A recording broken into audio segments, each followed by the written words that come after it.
안녕하십니까, 이유군의 주식 사냥입니다.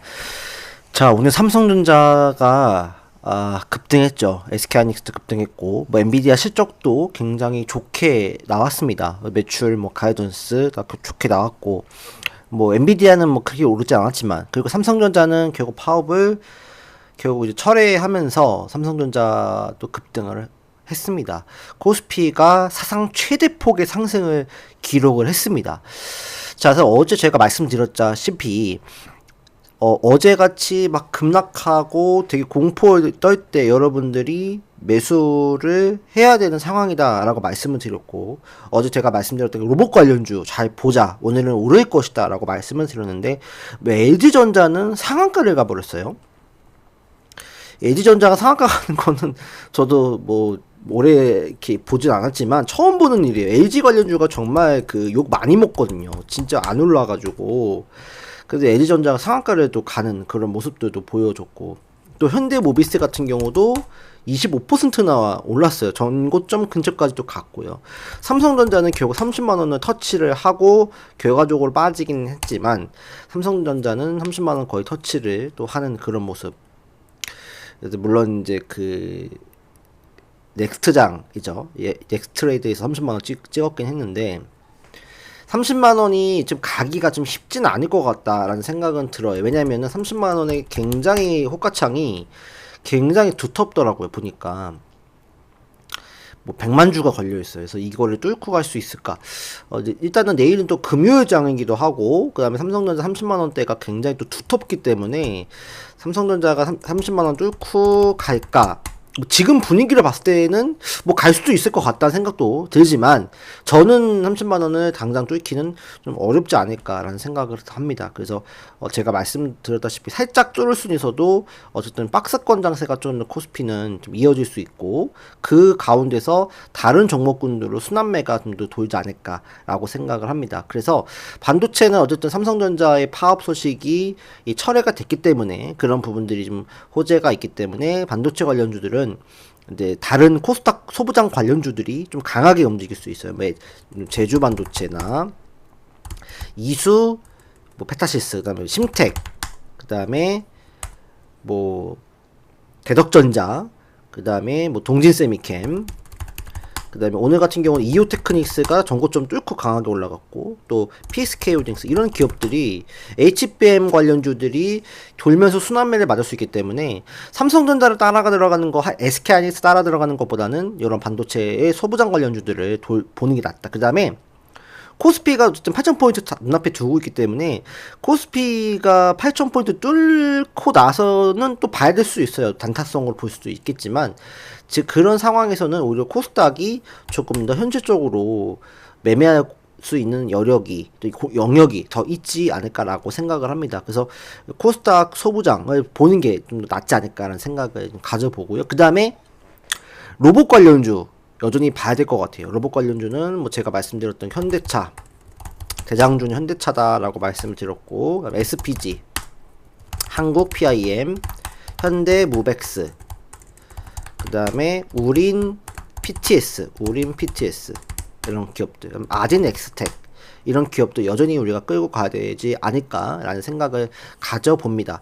로봇 관련주는 레인보우 로보틱스, 로보티즈 여전히 좋고요. 로보스타 여전히 좋은 모습을 가져다 줄 수 있는 종목군들이기 때문에 로봇 관련주, 그 다음에 AI 관련주 삼성 SDS 요것도 계속적으로 봐야 되는 상황이다. 그 다음에 SK AI 이런 기업들, SK AI 이런 기업들도 여전히 좀 관심을 가져봐야 될 것 같아요. 그래서 이런 기업들도 여러분들 꼭 체크하셨으면 좋겠다는 말씀을 드리고 싶고, 그 다음에 금리 인상에 대한 어떤 수혜주들, 금리 인상 수혜주, 현대해상, 한화생명 이런 기업들, 삼성생명 이런 기업들을 가져보는 게 삼성생명은 급등했네. 그래서 삼성생명, 그 다음에 에너지 쪽에서는 삼성 원전 관련도 좀 볼 필요가 있다. 삼성물산, 그 다음에 대우건설, DLENC 이런 기업들, 그 다음에 우진엔텍, 우진 이런 기업들, 그 다음에 일진 파워, 5월 추천줬던 일진 파워나 G2 파워, 반기 반등 나올 수 있는 그런 상황들이 나올 수 있겠다라는 생각이 들고요. 그 다음에 이제 어쨌든 미뤄지고는 있지만 스테이블 코인도 잘 봐야 됩니다. 그래서 LGCNS는 LG전자도 관련되기 때문에 수혜를 또 받을 수 있기 때문에 같이 복합 호재로서 작용하면 더 크게 오를 수 있는 상황들. 카카오페이 이런 기업도 관심. 근데 카카오페이는 사실 이제 파업에 대한 부분들이 있기 때문에 카카오페이보다는 LGCNS가 나을 것 같고, 다날이라든지 헥토, 파이던셜 이런 기업들도 한번 관심을 가져볼 필요가 있다, 이렇게 생각을 합니다. 그 다음에 이제 우주항공 쪽에서는 사실 좀 이 6월 초에 이제 스페이스 X IPO가 예정이 되어 있기 때문에 한 번 더 튀어올 수 있는 상황들이 있지만, 여러분들 그런 그 일정이 끝나면은 또 폭락하는 경우도 생기기 때문에 특히 매매할 때 이런 거는 좀 조심을 하셔야 됩니다. 근데 뭐 세트레가이나 우주항공 관련주들은 그래도 한번 미래 이슈가 있기 때문에 단기 반등이 나올 수 있는 그런 가능성이 있다. 세아비스트 지주 이런 것들도 한번 단기 반등이 나올 수 있다. 근데 이제 일정이 어느 정도 이제 다가올수록 이제 차익 매물이 나올 수 있으니까 그런 부분들은 여러분들이 좀 주의할 필요는 있다라는 말씀을 드리고 싶습니다. 그래서 지금은 반도체 뭐 소부장이나 그 다음에 로봇 관련주, 그 다음에 이제 뭐 원전 쪽이나 그 다음에 스테이블 코인, 그 다음에 보험, 이런 뭐 금융 이런 관련주들, 금리 인상의 수혜를 입을 수 있는 종목군들, 그런 관련주를 여러분들이 좀 보는 게 현실적이다, 그렇게 좀 생각을 합니다. 참고해 주시면 좋을 것 같고요. 그 다음에 뭐 자화전자, 그 다음에 또 유리기판 쪽에서 SKC라든지 LG노텍 같은 경우는 많이 올라가긴 했는데, 이것도 사실은 아직 살아는 있어요. 그 단기 트레이딩 가능하신 분은 해도 되는데, 안정적으로는 뭐 SKC나 그 다음에 필옵틱스 이런 기업들도 관심을 가져볼 필요가 있다, 그렇게 생각을 합니다.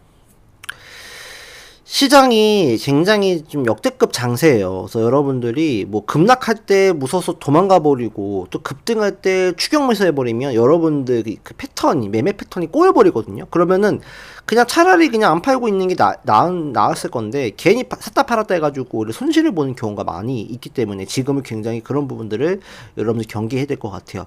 근데 뭐 언젠가는, 그러면 지금같이 야 홀딩하는 게 낫다, 보유하는 게 낫다, 그래서 안 팔고 있으면 언젠가 하락장이 오게 되면 그때는 안 팔아서 또 문제가 생기는 일도 벌어질 수는 있어요. 지금은 아직 그런 단계는 아니기 때문에 일단 뭐 그렇게까지 걱정할 건 없지만, 지금은 여러분들 어쨌든 좀 상승 랠리가 이어지고 있고, 한번 시세를 낼 때 급등을 해서 폭등을 해서 만들기 때문에 오히려 뭐 하락을 하면 좋은 종목이면 차라리 그냥 물려도 그냥 버티는 게 낫다, 이런 생각을 좀 가져봅니다. 그 다음에 뭐 MLCC 쪽에서 뭐 사막 콘덴서도 한번 이제 다시 한번 이슈가 될 수 있으니까 이 종목도 살짝 눌렀을 때 매수해도 긍정적이지 않을까, 이렇게 생각을 해봅니다. 그래서 지금 사실 그 삼성전자가 참 말이 많아요. 왜냐면은 파업을 철회를 했지만, DS 쪽에서, 반도체 쪽에선 철회가 됐지만, 이런 DX 같은 뭐 스마트폰이나 뭐 가전사업부 이런 데서는 불만들이 있는 거예요. 왜냐면 DS는 성과급을 6억씩 챙겨준다고 하는데, 나머지는 성과급이 없는 경우도 있고, 또 뭐 얼마 안 되는 건 아니죠. 1억이라고 하는데, 어쨌든 상대적 박탈감이라는 게 있기 때문에, 오히려 이런 DX 쪽에서는 불만이 많은 거예요. 오히려 노조 가입해서 이번에 어떤 이 노사정 협의에 대해서 부결표를 던질 거다는 얘기도 나오고 있고, 또 지금 삼성전자 주주단체에서는 또 왜 너네들 멋대로 기업의 이익을 너네들 마음대로 갖냐, 이런 불만들이 나오면서 또 소송이 이어진다는 얘기도 나오고 있습니다. 그러니까 이런 사회적 혼란이 앞으로는 점점 더 커질 수 있는 상황이 벌어질 수 있어요. 그렇기 때문에 삼성전자의 이런 부분들이 다른 여타의 기업들을 확산되게 되면 참 이거는 경제적으로 또 타격을 입을 수 있는 상황들도 우리가 생각해 봐야 돼요. 그래서 이런 부분들 때문에 어떤 기업의 임원진들, 경영진들은 우리 제조업에서는 다 모든 것들을 웬만하면 로봇으로 대체하고, 또 지금 사실 반도체 어떤 수율을 검사할 때는 사람들이 다 합니다. 사람들이 해요. 근데 이 사람들이 하는 것도 넘어서 이제 휴머노이드 로봇도 그게 가능해질 수 있다고 하면 휴머노이드 로봇을 대체할 수도 있는 거거든요. 그렇기 때문에 앞으로는 이러는 파업에 대한 부분들이 점점 뉴스가 나오면 나올수록 이제는 사람에 대한 어떤 필요성이 점점 떨어질 수 있고 배제할 수 있고 다 로봇과 AI로 대체할 수 있는 그런 상황들로 우리가 이어질 수 있기 때문에 로봇 관련주는 여전히 여러분들이 조금 길게 보더라도 관심을 꼭 가져봐야 될 내용입니다. 그래서 반도체 소부장이 상반기에 강력해 좋았다면 하반기는 로봇 관련주들이 이제 실적으로서의 또 성과를 내고 또 퍼포먼스를 낼 수 있으니까 로봇 관련주는 여러분들 하반기에는 그래도 하나는 무조건 있어야 된다. 저는 그 말씀은 다시 한번 드립니다. 그래서 로봇 관련주가 주목을 받는다. 그리고 앞으로 더 커질 수 있다. 그래서 그런 부분들을 오히려 이렇게 조정 장세일 때 로봇 관련주를 없는 분들은 매수해서 로봇 관련주 비중을 늘려놓는 게 차라리 낫지 않을까. 뭐 현대차나 또 뭐 레인보우나 뭐 로보티즈나 이런 기업들, 현대모비스나 또 HL 만도 이런 기업들 있잖아요. 그러니까 로봇 관련주는 여러분들이 관심을 꼭 가져 보셔라. 말씀을 또 다시 드리도록 하겠습니다. 자, 오늘 방송 여기까지 하겠습니다. 여러분들 시청해 주셔서 감사합니다.